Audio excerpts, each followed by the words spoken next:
Welcome back! Ngayon, sama-sama nating tuklasin ang mga nakatagong ginto ng Zambales. Umpisa sa matarik at mabatong daan papunta sa Coto Mines. Ano lahat to? Ang laki. Ay, gagabihin ka talaga dito. Grabe, bye.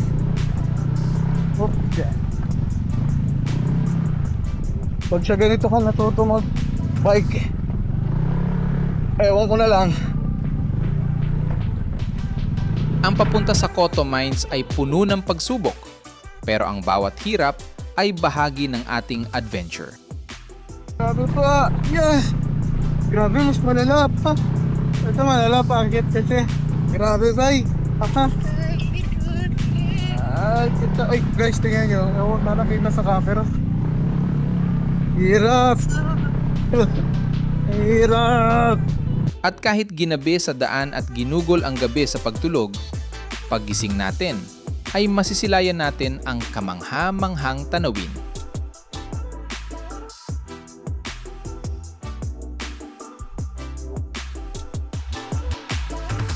Tunay na difficult roads lead to beautiful destinations.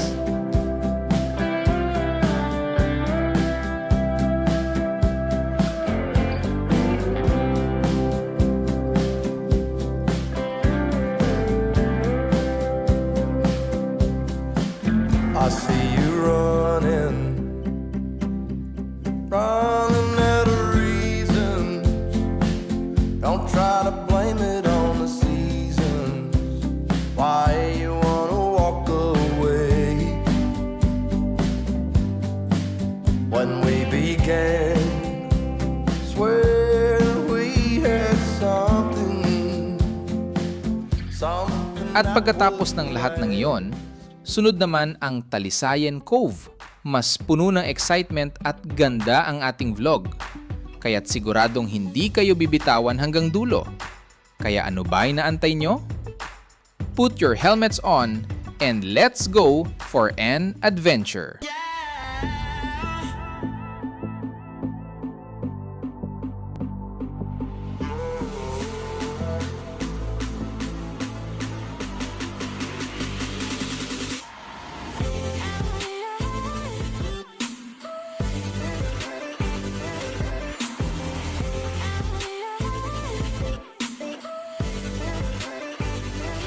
Simulan natin ang paglalakbay na ito sa bayan ng Masinloc, kung saan tayo ay mamamalengke para meron tayong kakainin pagdating sa minahan.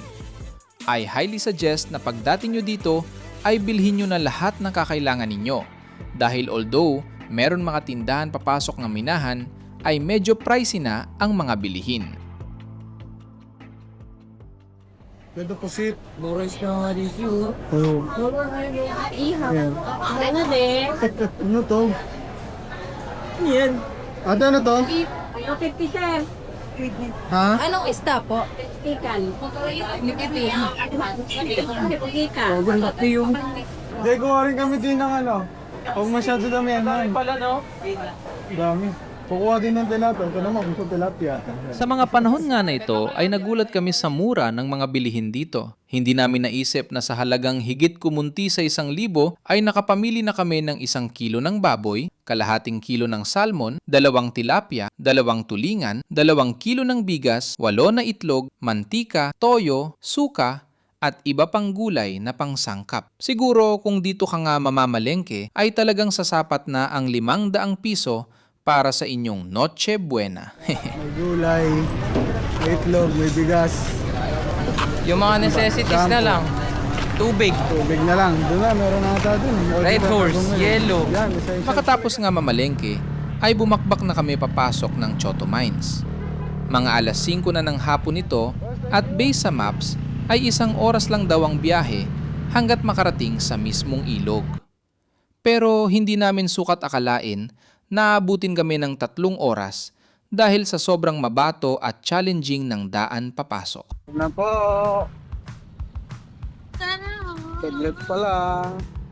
Ganito na agad.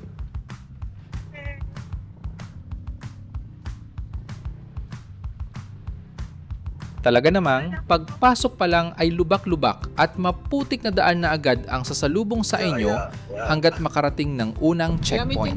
First checkpoint. Oh, mga ganito, meron. permit. Pero yung sa mga tindahan na talipapa. Dito nga ay nagtatanong kami kay Kuya kung meron pa bang mga tindahan o mabibilhan pagpasok namin. Meron naman daw ilang madadaanan, kaso dahil sa oras ng aming pagpasok ay malaki ang chance na sarado na at wala nang mabilhan.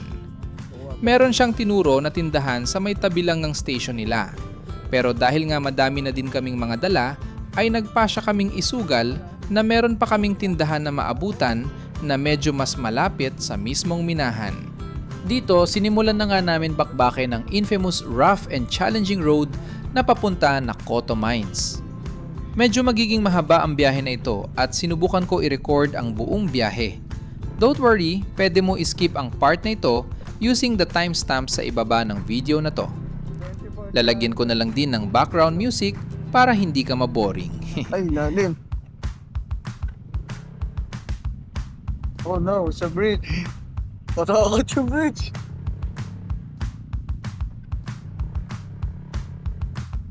Uy. Uy. Uy. Nilawan ko na para yung mga shadow ng bato makikita ko kung gaano kalaki. Laki. Lahat sila malaki so far. Pero mas okay pa to kaysa putik. Huwag lang putik. Medyo mabigat tayo eh. Guys, take note. Ang bigat namin. Ang laki ng dala namin. Grabe. Makahinga konti. Guys, totoo ang chismis. Sobrang lubak dito. 20 kilometers pa. Na puro ganito. Pare ko. Sige, laban. So may mga pahinga naman siya. Ganito, may patag. Pero, saglit lang. Tingnan natin kung gaano kataglit. Ay, mas bumababa na ko na. Kaya na.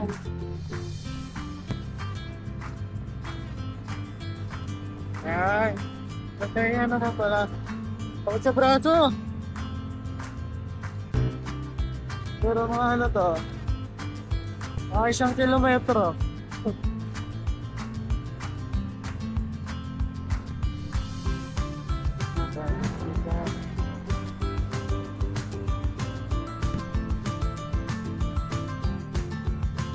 Ba? Tapos na. Sa mga 2 kilometro naman.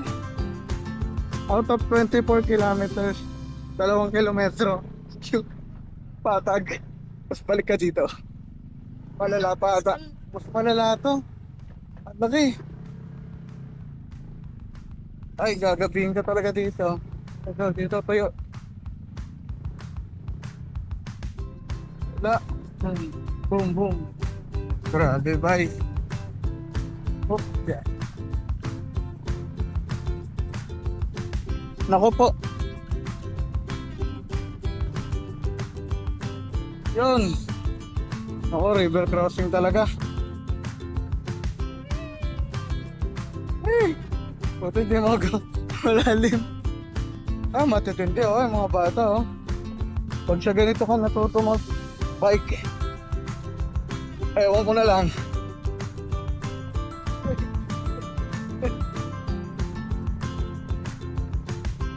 Meron, may lokal. Oh, bakit pag sila parang kala mo asfalto yung dinadaanan, no? Kapag doon tayo sumatag nila agad yan. Kaya sundan mo. Masakit sa braso. Sa mga panahong ito ay hindi na namin namalayan na palubog ng araw. Pero gayon pa man, 17 ay tuloy pa din ang kilometers biyahe. to go. Tuloy pa din ang lubak. Ay, salamat po. Pinagbigyan kami. Tumatras siya. Thank you. Yun po. Grabe po. Grabe pa. Yes. Grabe, mas malala pa. Ito malala pa ang git kasi. Grabe, bay. Aha. Ay, ito. Ay, lost. Grabe naman. Oo. Guys, tingnan nyo. Ewan ka nakita sa camera. Ay, hirap. Hirap.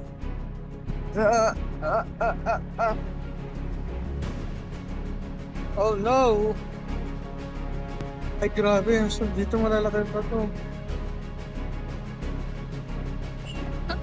Kaya puro bato na talaga. Kaya nga. Yeah.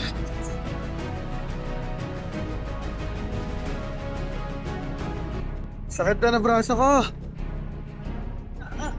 Yeah.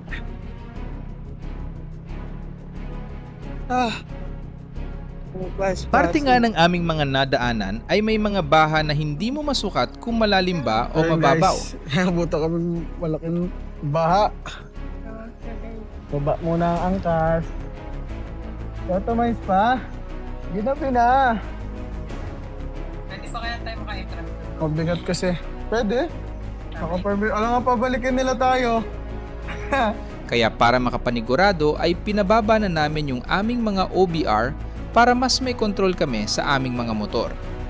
Guys, bumaba muna sila. Tuloy-tuloy Talaga. naging ganito ang Hindi takbo kaya. ng aming biyahe hanggat marating namin ang second Second checkpoint. checkpoint.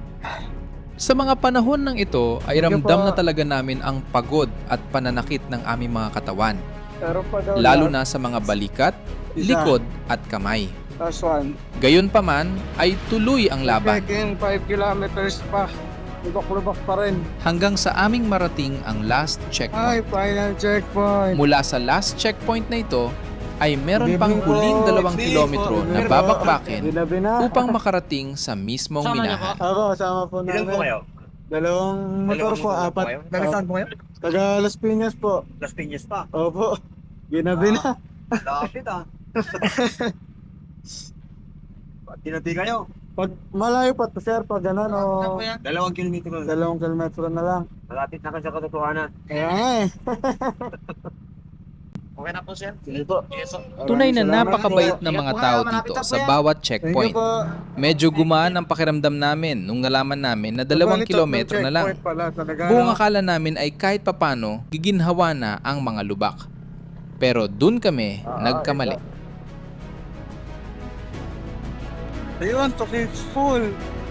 Ayan, 2 kids full. Kids full. Grabe namang full ng mga bata to. Kahirap puntahan. Yeah.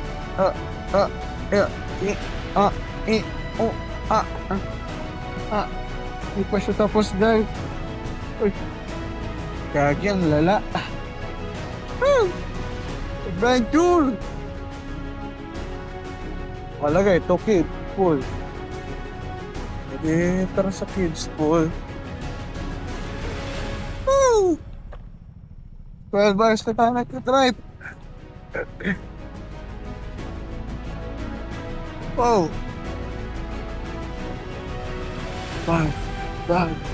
Bag. Mas malaki yung mga bato dito.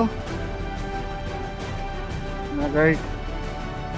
Nagdaramdam ko na talaga yung katotohanan. Pero siya.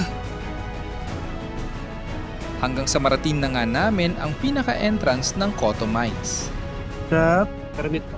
permit po. Yan po kayo. 2 motor po, 4 na tao po. Ano po, Chinek online lang po ulit kami ang ng aming bayad. mga permit at tinuro kung saan Pinaprint lang pwede po na. mag-camp. Dahil sa haba ng biyahe at Ano pagod, po? Hanggang kayo. ay hindi na nga Dito kami na po. masyado Mga check po nakapag-video. Nag-set up lang kami agad ng tent, mabilis ang luto ng dinner, kumain, at natulog na. Naririnig na, yan ang ilog. Set up muna guys. Airs lang muna Dahil kami. nga sa haba at hirap ng biyahe, ay talagang ipinahinga namin ang aming mga katawan dahil kinabukasan ay may panibagong adventure. When we wake, hear the birds and see the sun. Side by side our fears are done. Oh, the good times just begun.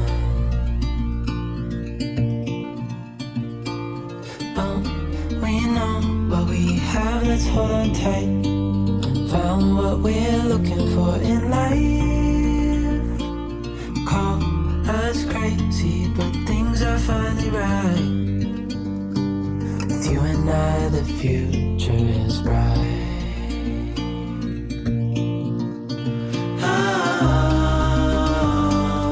You and I, we got it.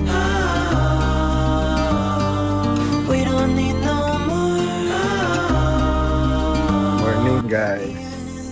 Hindi na kami nakapag-video masyado kagabi kasi dating namin nagluto na agad, nag-set up ng tent, nag-ayos, gawa ng pagod. Grabe yung kapusok dito. So ngayon, hilamos muna. Tapos kape. Tara.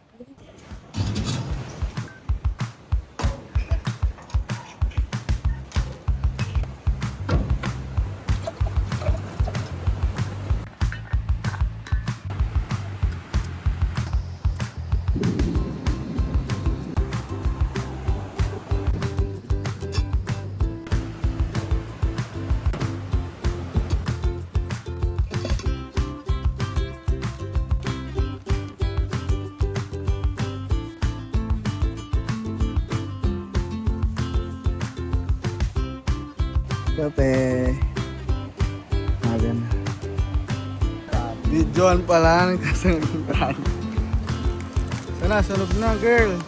Kasi nga hindi siya maluto kasi nasunog na yung pan. Akala ko kasi walang video kaya nasunog. Kaya dito muna yung bawang sa gilid.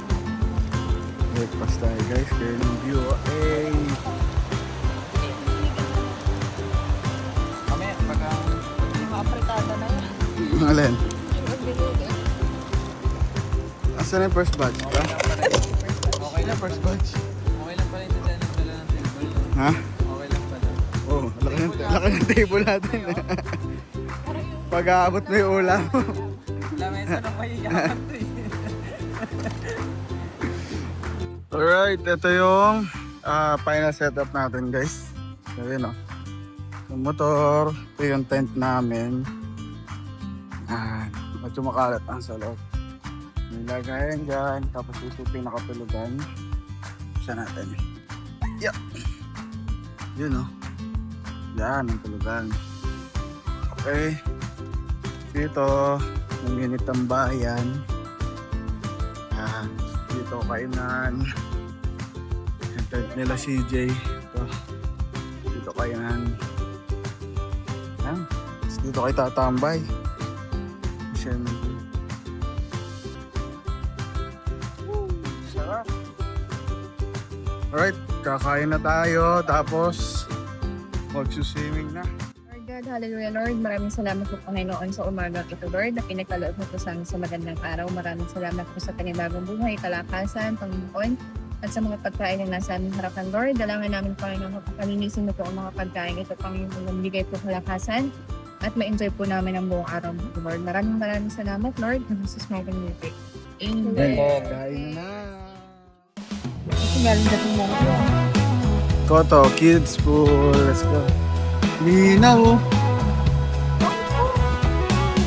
Sure na medyo may current ang tubig. Apo. Opo, kung maliligo kayo, medyo may pumagit na. Gilid-gilid na lang. And the mga with swimmer po, may mga lahat pa ka marunong lumaki. Opo, may best sila dyan kung may best kayo dala. Yun po, for safety. Then kung wala, may pinaparansin dyan. So yung makatanong-tanong sa mga board. Basta wag na kayo po mga gitna po. Kasi pagkatangayin na kayo, dire-diretso dito.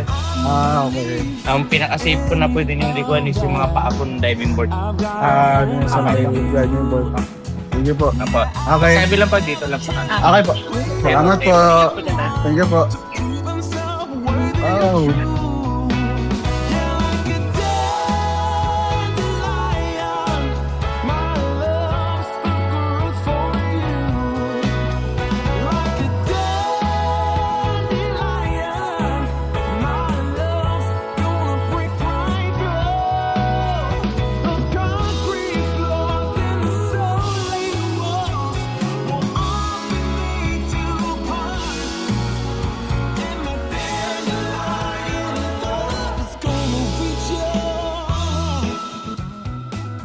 alumanon dito, oh. Tunay talagang kamangha-mangha ang lugar ng Koto Mines. Mula sa nagagandahan mga bundok, napakalinaw na tubig na para kang nasa aquarium Guys, so at tambay kami ang mga dito. batong nagsisilakihan. Sino mag-aakala na ang dating minahan na yon ay isang mala-paraisong pahingahan? Isang buong araw kami nag-enjoy sa lugar na ito. Ha? Talaga namang sinulit namin ang pagod sa pagbiyahe papasok ng masyado na sa bahay. camera. Sobrang ganda. Emotional waterfall. Ganda ng tubig. Ayan, dito, tambay lang. Kahit palubog ng araw. At sa paglubog ng araw, doon namin mas naramdaman yung pagod na masarap sa pakiramdam. Simpleng hapunan, Okay, huling dinner. kwentuhan sa paligid ng Koto campfire, Mines. walang signal, walang rush. Kami lang, ang apoy at ang katahimikan ng bundok. May bonfire tayo dun. Sa mga ganitong sandali, mo marirealize na hindi kailangan ng bonggang plano para maging masaya. Adobo Minsan, sinigang, sapat na yung lugar, yung mga kasama mo, corned beef, at yung oras na pinili mong huminto at mag-enjoy. sisig na tulingan. Right, kaya mo na tayo guys. Let's go. Leave a little note and we'll drive real far. Let's get out, we can leave this city. Let's drive to the open air.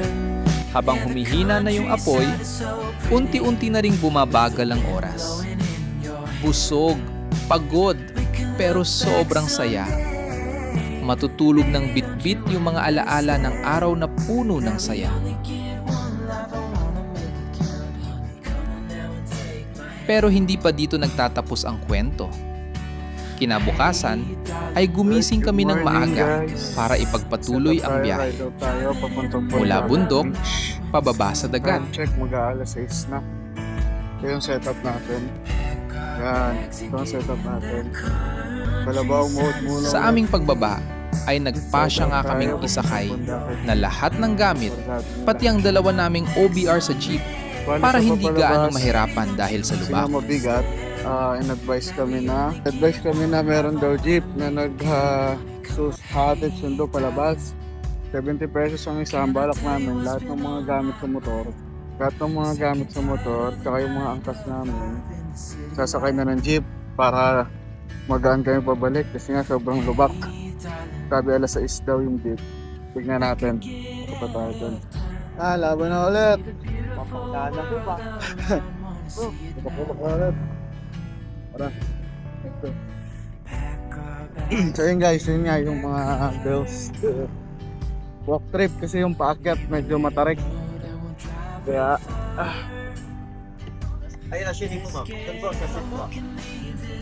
alas 7 alas. Ang unang biyahe ng jeep mula sa Koto Mines papunta ng palengke ay umaalis ng alas 7 ng umaga. Lakad na. Ang isang pamasahe Para may ilaw kayo. ay 70 piso lang. Ah, Kaya minabuti kuya, na rin nga salamat pa, namin maraming salamat. na isakay na lang lahat ng gamit doon. Ayan guys, magaan na tayo. Doon na lahat sa taas. Oh, okay mo na kayo dyan. Oh. Yan sila sa labas, sa taas. Ito tayo. Magaan na pababa. Mga lokal na, no? Mga lokal na. Wish that I could stay in this moment forever, so I can hold you in my arms. I will carry you on my shoulders as long as I'm able. Scare the monsters under your bed. Deep in the biting, liking for you is all I need.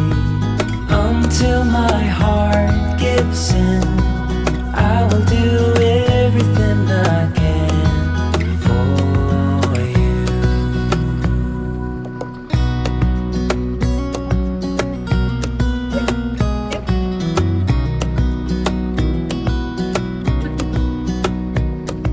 You will grow up in the blink of an Wala na, pagod na kami. Hindi na kami makapag-cheese. Ay, nagtapon ako. eye.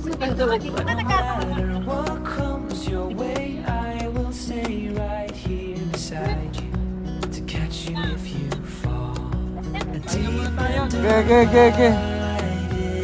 Hey guys, nagpahinga muna kami. Dahil ang ganda ng view. Grabe yun. Kaya nalobat yung drone, yung battery. Nandun sa jeep. Pasakay. Hindi kami ngayon makapagpalipad. Pero sobrang ganda dito. Bugs. Sobrang linaw ng tubig. Oh. Green na green. Oh. Turquoise.